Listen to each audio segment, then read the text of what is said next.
Buenos días. Hoy continuaremos con nuevos derechos reales. Veremos tiempo compartido, ¿sí? Para ello vamos a empezar en una pequeña introducción, ¿sí? Hablar un poquito de los antecedentes de los tiempos compartidos. El tiempo compartido en sí es un estado jurídico de la propiedad, producto de una forma contractual en donde se da uso o goce con exclusividad de objetos durante periodos, ¿sí? Esto era más o menos lo que se estipulaba cuando estaba el Código Civil de Vélez Sarsfield, ¿sí? Es decir, que con ello el sujeto se aseguraba un uso y goce de una cosa por un tiempo y así de esta manera abaratar gastos, ¿sí? Ya sean gastos para la adquisición o incluso gastos de mantenimiento propios. Por eso se entendía que el tiempo compartido, al momento en que se estipulaba cuando existía el Código de Vélez Sarsfield, en muchas cuestiones eran derechos personales que tenía un usuario de usar un periodo de una cosa que no era propia, ¿sí?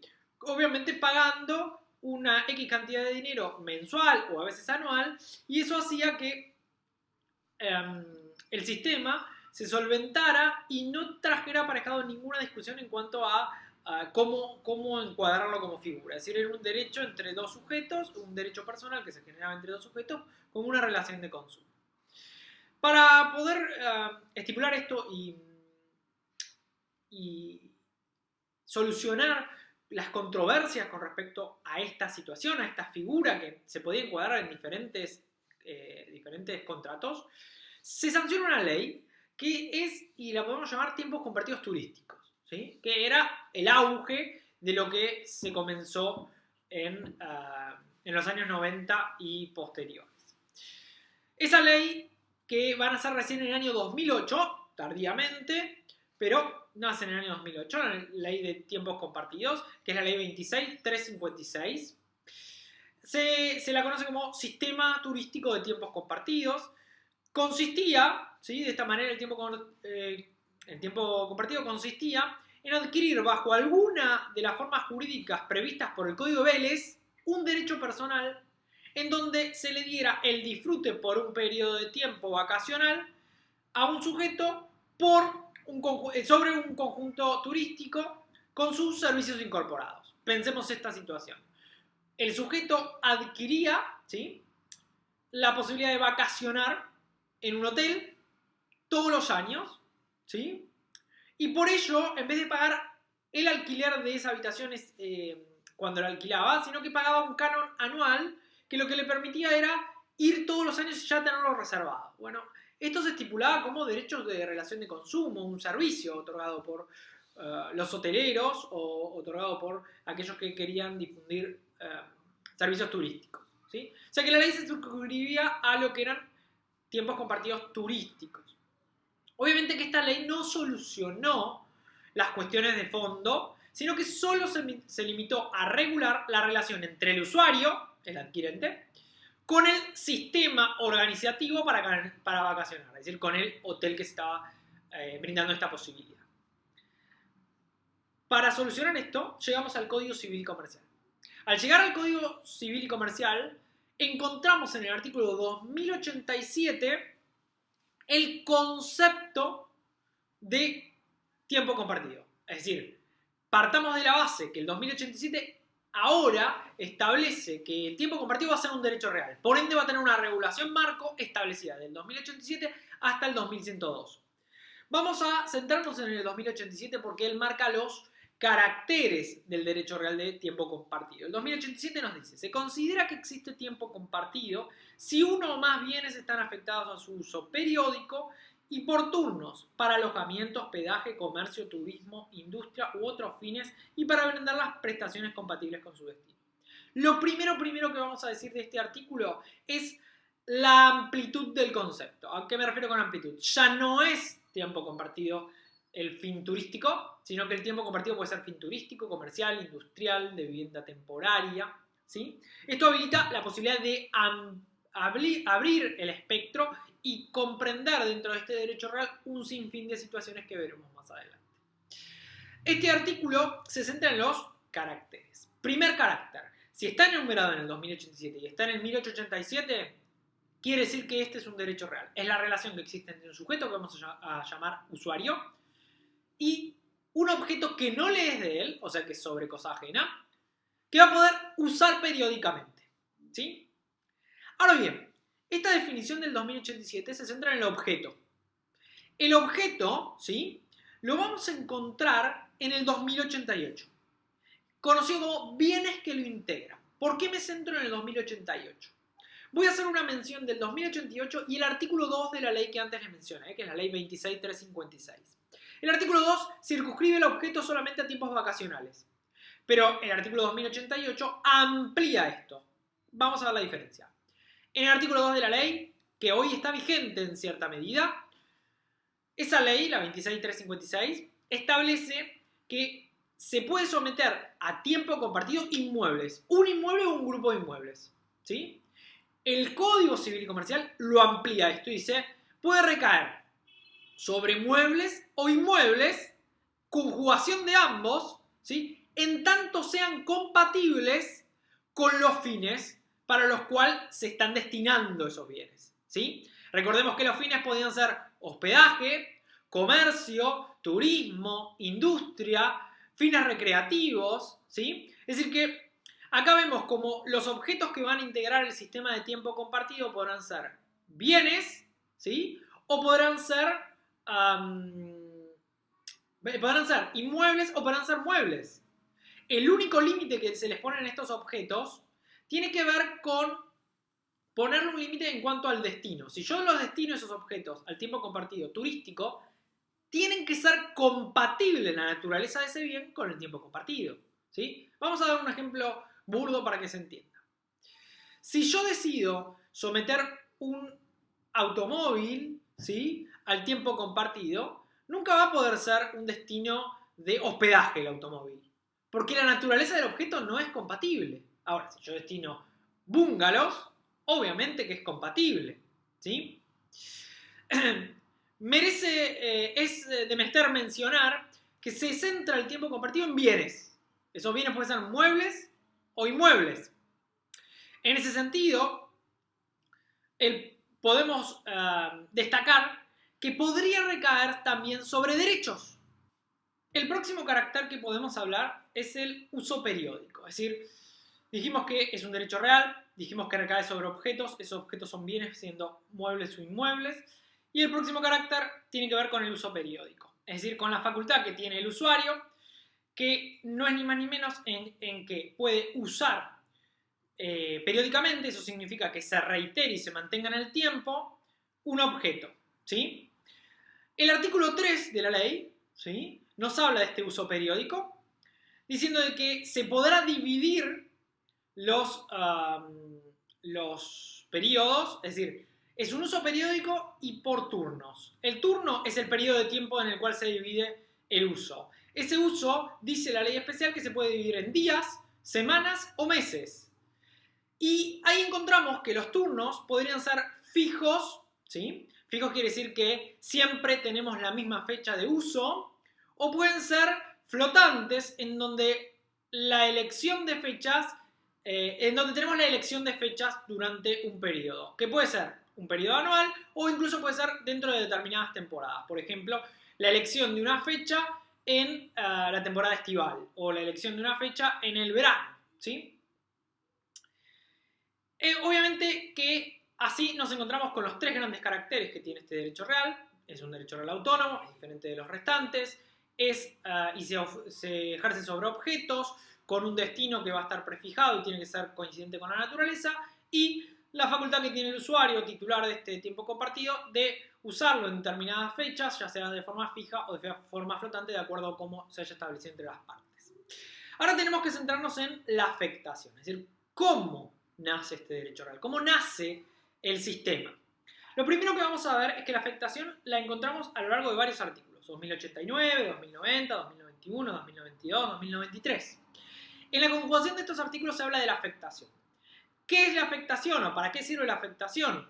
La afectación sirve para que los objetos que están sometidos al sistema de tiempo compartido no puedan ser embargados y así perjudicar a los usuarios del sistema con posibilidad de que no lo usen, ¿sí? Pero Primero, lo primero que tenemos que observar es cómo se afecta. Si bien el artículo 2089 dice que la constitución de un tiempo compartido requiere la afectación de uno o más objetos, como venimos viendo, a la finalidad de aprovechamiento periódico y por turnos, la que en caso de tratarse de inmuebles debe formalizarse por escritura pública, que deben contener los requisitos establecidos en la normativa especial. Bueno, vamos a empezar a dilucidar esto. La normativa especial, en su capítulo 3, establecía los requisitos del instrumento constitutivo, ¿sí? Ese capítulo 3, el capítulo 3, el 4, el 5 y el 9 están derogados. El código derogó esos 4 capítulos. Entonces el código confundió al decir que los requisitos van a estar determinados por la ley especial cuando ha derogado esos requisitos de la ley especial. Entonces, ¿hay que afectar los objetos? Sí. ¿Y cómo se afecta? Bueno, y ahí encontramos la conjugación de las normas. El 2099 dice hay que afectarlo por escritura pública si es un objeto como un inmueble, un buque o una aeronave. Esto debe hacerse por escritura pública. Si en su llegado caso es algún otro objeto que no sea registrable, debería hacerse por instrumento privado con fecha cierta o autenticada las firmas, ¿sí? Es decir, que tiene que estar autenticado el instrumento. Si hablamos de un automotor que podría hacerse, afectarse al sistema de tiempo compartido, bueno, ahí nos encontraríamos con las disposiciones del registro de propiedad automotor, en donde establecería los formularios tipos para la inscripción. En todo sentido, podríamos decir que el instrumento de afectación es una escritura pública o un instrumento privado de fecha cierta y el mismo tiene que ser autenticado. En ese sentido, es de menester observar que existe una disposición técnico-registral del registro de propiedad inmueble, vamos a centrarnos en los inmuebles, que es el caso más común del sometimiento al tiempo compartido, en donde la DTR 9 del año 2016 establecía que el instrumento constitutivo debía constar de determinados elementos para su inscripción. ¿Qué debía constar? Los datos del propietario de los objetos, los datos del emprendedor, ¿sí? El emprendedor, para que se entienda, es aquel que es el desarrollador de la idea, ¿sí? Después nos centraremos en la figura del emprendedor. Si el emprendedor es distinto del titular, obviamente siempre se necesita el consentimiento del titular para la afectación, por ende el instrumento tiene que condecir el consentimiento del titular. Deberá también dejarse expresamente en el instrumento de constitución de afectación el negocio que vincula al titular con el emprendedor, si fueran distintas personas. Si no son distintas personas, no hay negocio, por ende directamente los datos del titular. El plazo de afectación, es decir, podría tener un plazo estipulado la afectación del tiempo compartido, en ese caso debería establecerse. Obviamente la cantidad de unidades temporales de uso, recordemos, el uso periódico puede estar dividido en semanas, en días, en meses, entonces ¿cómo se divide? Si se divide semanal, quincenal, mensual, a eso llamamos UTU o unidades temporales de tiempo, ¿sí? O unidades temporales de uso, perdónenme. El destino a que se someten los bienes, es decir, ¿cuál va a ser la finalidad de este tiempo compartido? Turístico, industrial, comercial, ¿sí? Y la descripción de los bienes que le estamos sometiendo. Obviamente, ¿sí? En conjugación con esto viene el 2091, que habla y sigue fijándose en los requisitos. Dice que todos los objetos que se quieran someter deben estar libres de gravámenes. Es decir, que los objetos no tienen que tener ningún derecho que lo esté sujetando, ningún derecho de disfrute, ningún derecho de garantía. Obviamente que en el mismo sentido tampoco podría haber los que están afectando el sistema de tiempo compartido, no deberían estar inhibidos porque si no, no van a poder afectar el tiempo compartido. Una vez estipulado, sometido al sistema de tiempo compartido, estos objetos, el cual se les designa un fin estipulado, ¿sí? Destino turístico, luego de sometido no podrán cambiar, ¿sí? O sea que el instrumento dice que los bienes van a estar sometidos a vacaciones, ¿sí? De forma temporal de esta manera. El día de mañana, si lo quisiera cambiar el titular de dominio, tendrá que hacer una nueva inscripción desafectando el sistema de tiempo compartido y volviéndolo a afectar con un nuevo destino. No lo podrá cambiar en el transcurso de hecho, por así decirlo.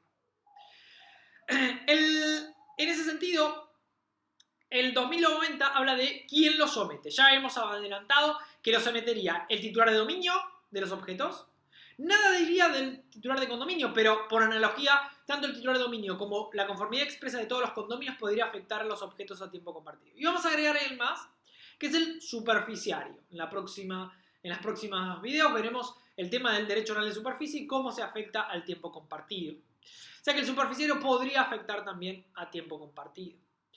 En todas las características, es decir, en todas las legitimados, si es titular de dominio, titulares de condominio o superficiario, siempre tienen que estar con la anuencia del emprendedor, si existiera y fuera distinto de estas personas.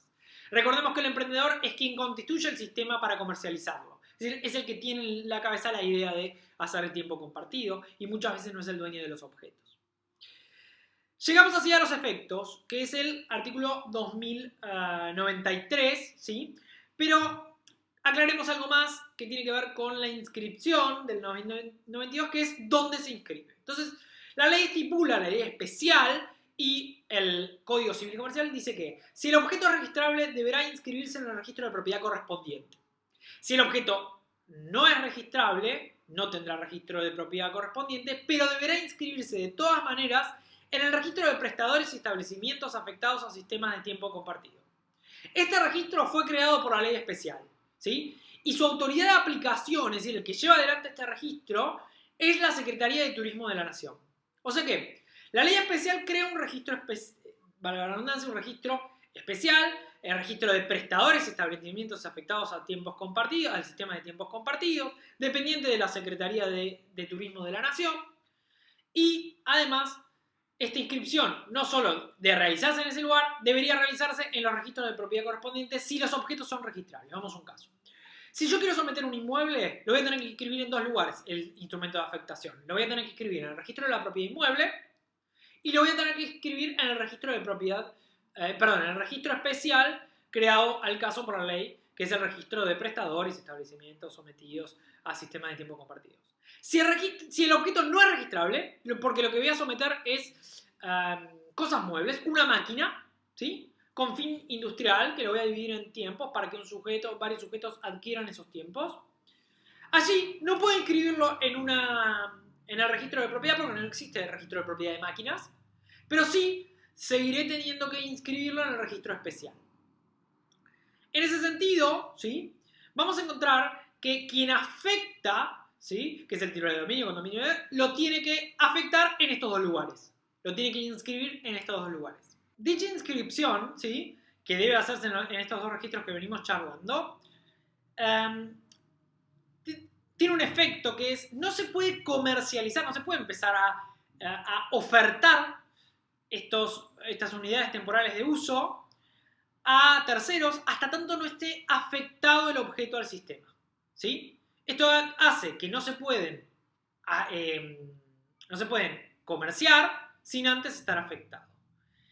Se supone, ¿sí? Que además de inscribirse esto, en los registros, tanto en el de prestadores como en el registro de propiedad correspondiente, deberán inscribirse los futuros adquirentes. Estos futuros adquirentes que son los titulares usuarios de los objetos por un periodo de tiempo, ¿sí? Con su uso. En ese sentido, el artículo 2094, inciso B, dice que la compra o la enajenación que se haga por parte del emprendedor a un tercero sobre los objetos sometidos y ya afectados al sistema de tiempo compartido, esos adquirentes usuarios deberán inscribirse en un registro de titulares. Es decir, que va a existir un registro de titulares dependiente del registro especial de prestadores y establecimientos sometidos al tiempo compartido. Y ese registro también deberán articularse las disposiciones técnico-registrales de los registros de propiedad correspondientes para inscribirse allí también los titulares. ¿Por qué? Porque la inscripción va a ser oponible frente a terceros. ¿Qué inscripción? No solo la de la afectación, que ya fue oponible frente a terceros para que no se pueda embargar, no se puede inhibir el objeto, sino también que esta inscripción que ahora se realiza sobre los titulares de los titulares usuarios de los tiempos compartidos también sean oponibles frente a terceros. ¿Qué significa esto? Que si el titular de dominio tiene una deuda y le quieren cobrar, al titular de dominio lo pueden embargar y le pueden embargar el objeto que está sometido al tiempo compartido. ¿Se lo pueden ejecutar ese objeto? Sí, se lo pueden ejecutar ese objeto. Pero en la subasta, quien adquiere ese objeto, ¿sí?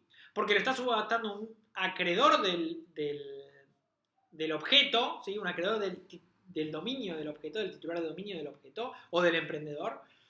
Cuando lo subasta, el que compra va a comprar el objeto, pero seguirá sometido al tiempo compartido. Es decir, no puede liberarse del destino, ¿sí? La única forma de liberarse del destino es desafectándolo. En el mismo sentido, si el usuario tiene un acreedor, el acreedor podrá embargar su tiempo compartido y ejecutarlo, ¿sí? No así el objeto. En esto lo vemos en el 2093, que es la oponibilidad tanto del titular usuario como la oponibilidad de la afectación propiamente dicha. Así llegamos, ¿sí?, a lo que es las partes que hay en el tiempo compartido. Recordemos que no se pueden enajenar todavía unidades temporales de uso hasta tanto no esté afectado. Estando afectado recién se pueden comercializar. Entonces acá encontramos las partes que puede haber. Tenemos al titular de dominio, que es el dueño de los objetos o condóminos de los objetos. Tenemos al emprendedor, que habíamos visto que es el emprendedor o el desarrollador, es el que tiene el negocio. Y tiene deberes el emprendedor. Los deberes los encontramos en el 2094. Dentro de ellos decimos que establecer el régimen de utilización y administración es uno de sus deberes. Habilitar el registro de titulares, como venimos hablando de usuarios. Garantizar el ejercicio del derecho para esos usuarios. Y abonar las cuotas por gastos del sistema de unidades no enajenadas. Supongamos que nosotros dividimos las unidades en 20, ¿sí? Es decir, unidad de tiempo, temporal de uso, ¿no? Son 20, yo le podría vender a 20 sujetos distintos esa unidad de tiempo. ¿Qué pasa si vendí 18? Las dos restantes generan expensas también, un canon que se paga anualmente. Esas dos, es el emprendedor el que tendrá que pagar esas expensas. Es decir, será responsable del pago de estos gastos por conservación y mantenimiento. Junto con el emprendedor aparece una segunda persona, ¿sí?, que conocemos como vendedor o comercializador. Puede ser la misma persona del emprendedor o a veces puede ser un tercero. El vendedor o comercializador es el que está ofreciendo a los usuarios el tiempo, ¿sí? No existe en el código deberes para el vendedor o comercializador porque se entiende que están consumidos dentro del emprendedor. La próxima figura que encontramos o persona que encontramos dentro de los tiempos compartidos es el usuario. El usuario es el titular del derecho real del tiempo compartido. El usuario es el titular de uso periódico y en el 2095 podemos encontrar sus deberes, ¿sí? Tiene deber y obligación o beneficio de ejercer su uso durante el tiempo fijado. Tiene que responder por los daños que pueda ocasionar en la unidad, ¿sí?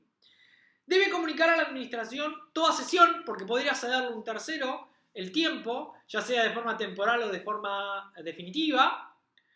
E incluso, y la obligación más importante, como se asemeja este derecho real al conjunto inmobiliario, a la propiedad horizontal, la obligación de la obligación de abonar las contribuciones por mantenimiento del sistema, es decir, las expensas. Tiene obligación a pagar las expensas. Y todo otro gasto que pueda ser imputado por el uso de ese objeto sometido al tiempo compartido. De esa manera llegamos a la última parte que puede haber en un tiempo compartido, que es el administrador. El administrador es el que se encarga de la gestión y coordinación del mantenimiento del sistema. Obviamente dentro de sus obligaciones, ¿sí?, encontramos sus obligaciones, sus deberes en el 2097 y encontramos otra norma que es el 2096. 2096, 2097 y 2098 hablan del administrador. Primero, el administrador puede ser el propio emprendedor o puede ser un tercero ajeno. Puede ser una persona física o jurídica, es decir, humana o jurídica. Se lo designa y tiene que estar designado, al igual como en la propiedad horizontal, en el conjunto inmobiliario, la designación primera tiene que darse en el instrumento de afectación, ¿sí? Ya hay un primer administrador. Luego se podrá modificar todas las veces que se quiera. Lo va a modificar siempre el emprendedor en este caso porque acá no hay consorcistas. Los usuarios no forman consorcio, acá no hay un consorcio. El administrador se designa, ¿sí?, de forma originaria. Tiene deberes. ¿Cuáles son sus deberes? Cobrar las expensas, cobrar los gastos, ¿sí?, conservar los establecimientos en buen estado, encargarse de la disposición de los tiempos, ¿sí?, verificar las infracciones que se pudieran cometer por parte de los consorcistas y así aplicarles multas. Consorcistas no son, sino que son usuarios. confeccionar y ejecutar presupuestos para mejoras, llevar adelante los libros contables, ¿sí? Entregar la documentación y fondos existentes cuando el emprendedor lo pida, comportarse, y termina el deber, comportarse como un buen administrador, ¿sí? Es decir, de acuerdo al uso y costumbre. Estamos hablando de que es un mandatario, ¿sí? Por ende, tiene que las reglas del mandato y tiene que conservar una buena administración y debe cumplir con lo que es la gestión y lo que es el mantenimiento del sistema.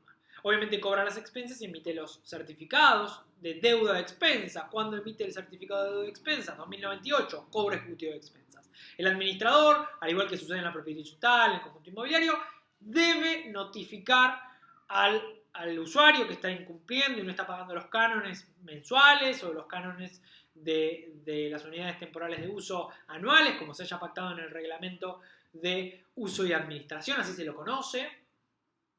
Deberá fijar, ¿sí? Intimarlo, y si no paga podrá iniciar el cobro ejecutivo de expensas, ¿sí? De esta manera ya estamos entrando en cómo se extingue el sistema. Ya pasamos por las partes. ¿Cómo se extingue el sistema de tiempo compartido? Bueno, el 2029 se centra en la extinción y dice que se puede extinguir por la destrucción de los objetos o porque los objetos devienen inútiles para el destino estipulado, ¿sí? Porque se transforman en vetustos viejos, por la desafectación que haga el titular de dominio y emprendedor. La desafectación es no se enajena ningún uso o se rescinden todos los contratos frente a los usuarios. Ahí se puede desafectar, obviamente hay que inscribir el instrumento de desafectación en los registros correspondientes. Y hay una tercera forma que dice que en cualquier momento, por vencimiento del plazo o la condición que se encuentre establecida dentro del reglamento. Si hubo una condición resolutoria, un plazo estipulado dentro del reglamento, esto hace también extinguir el sistema de tiempo compartido.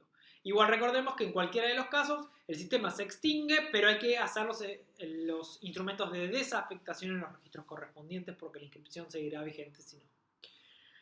Y así llegamos a pautas que tienen los nuevos derechos reales. La primera pauta que tienen los derechos reales es que son relaciones de consumo.